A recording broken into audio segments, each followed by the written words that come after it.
इस वीडियो में हम लोग कवर करेंगे द वाइट टाइगर को। इस वीडियो में हम लोग वाइट टाइगर के जितने भी इम्पोर्टेंट चीज़ें हैं सब कुछ जानेंगे, समरी से लेकर थीम्स तक, सिंबल्स तक और मोस्ट इम्पॉर्टेंट क्वेश्चंस भी, जो आपके एग्जाम में बहुत ज़्यादा हेल्प करने वाली है। वीडियो लंबा होगा लेकिन यूजफुल भी होगा। तो लेट्स स्टार्ट। ये एक बलराम हलवाई नाम के एक लड़के की कहानी है। अपने आप को ऐसे डिक्लेयर करता है, अपने आप को दिखाता है कि मैं सेल्फ मेड एंटरप्रेन्योर हूँ। ठीक है, ये स्टोरी शुरू होती है बलराम के ऑफिस से और ये बलराम चाइनीज ऑफिशियल को एक राइटिंग लिख रहा है। इस चाइनीज ऑफिशियल का नाम होता है वेन जियाबो। वेन जियाबो जानना चाहता है कि इंडिया में आखिर एंटरप्रेन्योरशिप का स्टेट कैसा है। ठीक है, शायद वो इस चीज पर स्टडी कर रहा है और इसलिए बलराम हलवाई अपने इस लेटर में अपनी पूरी कहानी बताता है। उसके बाद ये स्टोरी शुरू होती है इसके बचपन की स्टोरी से, जहाँ पर ये एक रिक्शा ड्राइवर का बेटा होता है। बचपन में इसका नाम मुन्ना होता है, इसका निकनेम मुन्ना होता है। एमसीक्यू क्वेश्चन में आपको पूछा जा सकता है कि बलराम का नाम निकनेम मतलब क्या था उसका। बचपन में हम देखते हैं कि मुन्ना यानी कि बलराम पढ़ाई लिखाई में बहुत ज़्यादा सही होता है, बहुत तेज़ होता है। ठीक है, लेकिन उसकी फैमिली की वो कंडीशन नहीं होती, वो लोग लोअर मिडिल क्लास लोग होते हैं, तो अपने बच्चे को अच्छे से एजुकेशन नहीं दे सकते हैं और अपने पूरे क्लासरूम में वो सबसे यूनिक बच्चा होता है। ठीक है, वहीं पर एक इंस्पेक्टर होता है जो एक विजिटर होता है उनके स्कूल में। वो देखता है बलराम को ये बहुत ज़्यादा यूनिक है, ये बच्चा पूरे ग्रुप में से सबसे अलग है और वो इसको निकनेम देता है द वाइट टाइगर। ये चीज़ याद रखिएगा क्योंकि आपको एमसीक्यू क्वेश्चन में ये भी पूछा जा सकता है कि बलराम को वाइट टाइगर का नाम किसने दिया था। तो इंस्पेक्टर ने दिया था। ठीक है, ये बताता है कि हमारे गाँव के 3 लैंडलॉर्ड्स हैं और उन्हीं के अंडर सारा गांव चलता है और ये लोग इनके गांव के लोगों को बहुत ज़्यादा एक्सप्लॉइट करते हैं। अब इन लैंडलॉर्ड्स को बलराम 3 एनिमल्स का नाम देता है। हालांकि बलराम की फैमिली को भी पता है कि इसका बच्चा बहुत तेज है पढ़ने में, इसके बावजूद ये लोग इसको आगे नहीं पढ़ा सकते हैं क्योंकि ये लोग बहुत गरीब हैं। और इसकी दादी माँ जिसका नाम कुसुम है वो चाहती है कि इसका बलराम पढ़ने के बजाय कुछ काम धंधा कर ले ताकि इनकी जो लाइफ है वो चल सके। ठीक है, तो बलराम को वो लोग टी शॉप में काम करने के लिए भेजते हैं। वो टी शॉप में जाता है मगर काम वाम नहीं करता, बल्कि जो कस्टमर्स आते हैं टी शॉप में उनकी बातें सुनता है। अब 2 कस्टमर्स ऐसे बातें कर रहे होते हैं।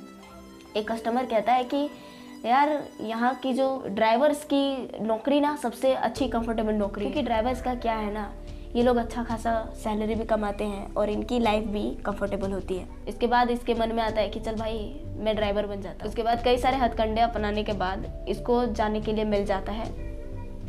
ये ड्राइविंग ट्रेनिंग करने के लिए जाता है और जब वो सीख के रेडी हो जाता है ड्राइविंग, उसको एक जगह पे नौकरी भी मिल जाती है। जिसके घर में इसको नौकरी मिलती है वो बंदा भी बहुत ज़्यादा अमीर होता है। एक चीज़ हम बताना ही भूल गए कि इस पूरे नोवेल की जो सेटिंग है वो धनबाद में रखी गई है, मतलब हमारी जगह है। यहाँ पर हम देखते हैं कि एक रिचेस्ट लैंडलॉर्ड फैमिली में इसको हायर कर लिया जाता है एज ए ड्राइवर, जिसका नाम मुकेश होता है और उनकी वाइफ का नाम होता है पिंकी मैडम। और ये दोनों अभी हाल ही में अमेरिका से रिटर्न हुए हैं। यहाँ पर बलराम को हायर तो ड्राइवर की तरह किया जाता है, लेकिन इसका ड्राइवर जैसा कुछ खास काम नहीं होता है। इसको एक जनरल सर्वेंट की तरह घर में रखा जाता है और यूजुअली ड्राइविंग का काम राम प्रसाद करता है, जो एक दूसरा नौकर है इनके घर में। ये लोग बहुत ज़्यादा मनी कमाते हैं और ये सोच में पड़ जाता है कि आखिर इन लोगों के पास इतना मनी आता कहाँ है। और किसी तरह इसको पता चलता है कि ये लोग तो इलीगली कोयले की तस्करी करते हैं और इसलिए ये लोग बहुत पैसे कमाते हैं। और साथ ही अपने क्राइम को छुपाने के लिए, क्योंकि ये इलीगल काम है, ठीक है, इसको पुलिस भी पकड़ सकते हैं, इस चीज़ को छुपाने के लिए ये लोग पॉलिटिशियंस को या फिर पुलिस इंस्पेक्टर्स को ब्राइब भी देते हैं। मतलब ये बलराम के लाइफ का एक टर्निंग पॉइंट था। बलराम को समझ आया कि ये असली में दुनिया कैसा है। उसके बाद किसी कारण से बलराम के बॉस अशोक को दिल्ली जाना होता है।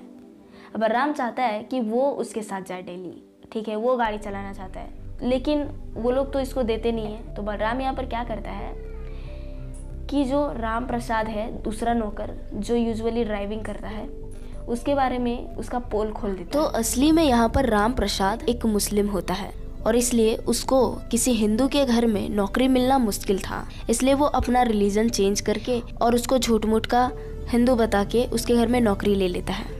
इस वजह से राम प्रसाद को नौकरी से निकाल दिया जाता है और बलराम को गाड़ी चलाने दे दिया जाता है। यहाँ बलराम को पता चलता है कि अशोक और पिंकी मैडम के बीच रिश्ते कुछ खास नहीं है, इनके बीच लड़ाई झगड़े होते रहते हैं। एक बार पिंकी मैडम जो है दारू वारू पी के गाड़ी चलाने की जिद करने लगती है और बलराम से गाड़ी लेकर एक बच्चे को ठोक देती है। पिंकी मैडम के घर वाले बलराम को फोर्स करते हैं कि ये गलती ये लोग ये अपने सर पर ले ले, लेकिन इनकी पहुंच यहीं तक नहीं है भाई, इनकी पहुंच बहुत बड़ी है। वो लोग किसी बड़े पॉलिटिशियन से बात करा के इसको छुड़वा लेते हैं। यहाँ पर पिंकी मैडम अशोक से झगड़ा करके फिर से वो अमेरिका चली जाती है। अब यहाँ पर बलराम के मन में आता है कि क्यों ना ये अशोक का मर्डर कर दे, और ये करता भी ऐसे ही है। एक बार अशोक को कहीं पर जाना होता है और रास्ते में ये झूठ मूठ का गाड़ी खराब होने का नाटक करता है बलराम। उसके बाद जब अशोक बाहर निकलता है, वो चेक करता है नीचे टायर वायर, तब तक वो बियर का बॉटल लेके उसके सिर पे मारता है और उसको वहीं पर ख़त्म कर देता है। उसके सारे पैसे लेकर वो सीधा बेंगलोर भाग जाता है। अब बेंगलोर जाने के बाद बलराम को बहुत सारी लाइफ अपॉर्चुनिटीज़ मिलती है, क्योंकि उसके पास अभी पैसा भी है जो वो अशोक से चुरा के लाया है। वहाँ पर भी बलराम वही तरीका अपनाता है जो वो हमेशा करता है। इसकी आदत है लोगों की बातें सुनना और उसकी बातों से, उनके एक्सपीरियंस से सीखना। यहाँ पर बलराम बेंगलोर में बहुत सारे बार्स में जाता है, घूमता है, फिरता है, पार्टी करता है और वहाँ पर इकट्ठे लोगों की बातें सुनता है। वहाँ पर लोग बात कर रहे होते हैं कि कैसे बेंगलोर में एक समस्या है कि यहाँ पर जो कॉल सेंटर में काम करने वाले लोग हैं वो लोग रात तक काम करते हैं, देर रात तक काम करते हैं, और जिसकी वजह से उनको बाद में जब तक इनका काम से छुट्टी मिलता है उसके बाद घर जाने के लिए इनके पास टैक्सी वैक्सी का इंतज़ाम नहीं होता है। इस चीज़ से इंस्पायर होके बलराम क्या करता है कि एक टैक्सीज़ का कंपनी खोलता है। इस कंपनी का ये नाम रखता है वाइट टाइगर ड्राइवर्स। उसके बाद धीरे धीरे ये बहुत ज़्यादा फेमस होने लगता है इसका कंपनी, और ये बहुत बड़ा एंटरप्रेन्योर बन जाता है। हालांकि उसके मर्डर करने के बाद इसको यकीन है कि अशोक की फैमिली ने बलराम की फैमिली को भी मार दिया होगा, लेकिन उसको नहीं फ़र्क पड़ता और उसको अब पछतावा भी नहीं है। ये यहाँ पर ये चीज़ रिवील करता है कि अगर पुलिस उसको बाद में पकड़ भी लेती है तो उसको ज़रा भी परवाह नहीं है, क्योंकि ये इसके लाइफ का बहुत ही सिग्निफिकेंट क्राइम था।